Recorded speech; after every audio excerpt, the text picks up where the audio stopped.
that's not what the data says. And I think that's why we started here in this conversation.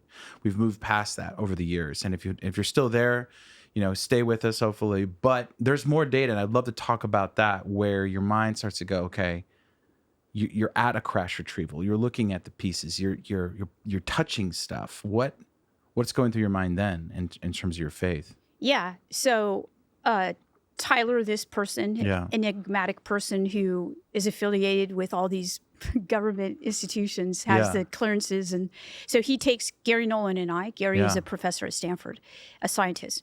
And we go to this, and by the way, I invited Gary because I didn't want to go by myself. So it's in New Mexico. It was a crash site from apparently one of the ones in the 1940s, not Roswell. At that point, I'm not believing. I'm not believing that it's real. I think that maybe it's a setup. Maybe they're trying to plant disinformation. Gary's on my side. Yeah. We're both academics, and so we both kind of talk to each other as the day goes on, and we do find debris. We're like, is this a setup for us? And Gary's like, well, I'm the one who's going to assess these materials, and we'll find out. Right. And I was like, yeah. So anyway, so we got the stuff, and it looks like metallic frog skin. So everybody asked me, what does it look like? So it looks like metallic frog skin. And Gary's going to take big pieces, small pieces? Big and small pieces we found. Really? And it wasn't easy to find, by the way. It was underneath rubble and buried, like really deep. And the rubble, by the way, this is why I'm really grateful to my then self for taking good notes, because the rubble was important because I didn't understand it.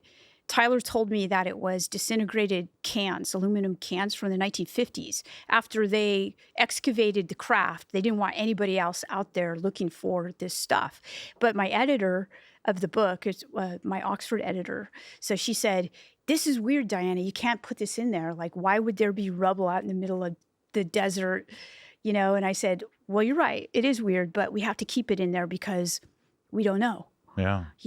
But it was there. That's like, I'm not going to say it wasn't there, that I'm supposed to be an honest person here. And they're doing that so that your metal detector doesn't work, right? Like you're picking, is that to that's kind right, of cover? To put off the metal detector. Yeah. So basically you can't find the thing, and you can't find the needle in the haystack because it all pings, right? You have to dig, how far, you going 10 feet down, 6 feet down? How far down do you go to find these pieces? So Gary goes down, it looks like 3 feet down. 3 feet down. So he spends almost all day at this one rock because Tyler had configured the metal detectors to identify this stuff. He knows what he's doing. Yeah. What kind of metal is it?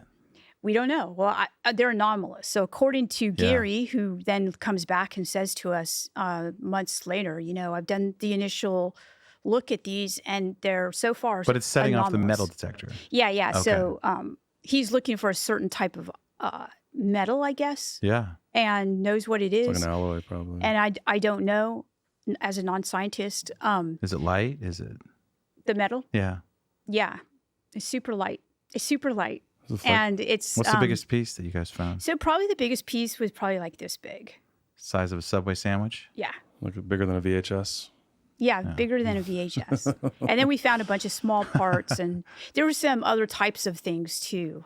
A couple questions. What other type of things did you find out there besides, was it pieces of some other stuff? Yeah, no, it was apparently part of it, but it didn't look like the frog skin. So you're saying frog skin, you're saying it's wavy, it's got texture, or it just shines that way? It's wavy, it has texture, like bumpy, like frog skin has. And like if you took a frog and you took his skin off, that's what it would look like. But it was metal looking and kind of dark metal. When did you do this again? This was in, probably 2017. Wow, so pretty recent. Yes. It's still out there. And that busts your paradigm, right? Because at this point, you said you weren't really a believer. You were just sort of chasing this narrative. Then you're like, I'm holding this. I knew that there was something there that was substantial, but I didn't believe it was what I was going to find out. Right. And also part of it was the context, was that Tyler was bizarre. Like he could go, he didn't have to go through TSA at the airport. So many weird things about that guy. And so he told us what would happen to Gary once he got through the airport. So we had to take this stuff back, right? Yeah. And so I say, I'm not taking it. I'm in not your going to bag, take Gary. this. Yeah, I did. I said, you take it, Gary. Give it You're to going to Tyler analyze Durden, it. let him take it through here. Yeah. And so Gary's like, I'll take it. I'll take it in my backpack. So Tyler said, okay, this is going to happen to you, Gary. You're going to get stopped. And don't worry, though, you'll get it. They're not going to, even if they find it, they're not going to know what it is and they don't care.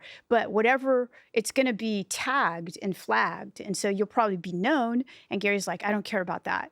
And so, but he was sweating when he went through the airport. Really? Yeah, it all happened. Yeah, it all happened exactly. So Tyler sailed through. I go through TSA. Gary goes through TSA, gets stopped, and I'm watching and I'm afraid for him, frankly. Yeah. And then I get out and Tyler's just hanging out there with his glass of water.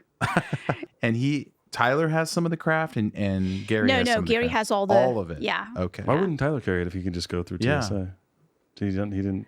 I have no idea. Interesting. Yeah, he just breezes through. Just take it with you, pal. Put it in your laptop bag. And you spent just one day digging for this stuff? Yeah.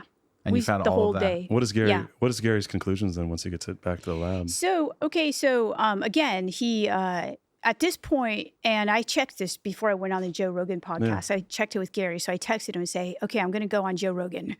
What can't I say or can I say about this stuff that you found?" And he said, he just said it was anomalous, and he said that we found anomalous that of his stuff. He found anomalous stuff that's been found at a place where people have seen a craft. So are they related? He can't say. Sure. Right? But it's a very scientific answer. Like something we can't explain that was found at a place purportedly where there was associated with a crash. Exactly, any serial numbers on there or any writing or anything? No, nothing and why like do you that. think they crash? Yeah, so that's a question. So some people have this theory, and this is what Gary's theory is that, and this is what Tyler's theory is too, is that it's a donation, like they're giving it to us. And so how do they do that? They can crash. Well, to me, that seems strange, but that's their idea, that it's a donation. Could this be, so you have to assess all of these different theories. Could this be a government psyop that I'm a part of and now, sadly being duped? I'm a useful idiot, sadly being duped into saying this for people. Well, in my book, I say, I don't know, maybe, right? Yeah. But I'm being really honest. In my book, American Cosmic, I'm still skeptical. I'm not a believer or a disbeliever. But what happens afterwards makes me a complete believer that there's another level to this. Sure. And that there are forces of evil and good here at work.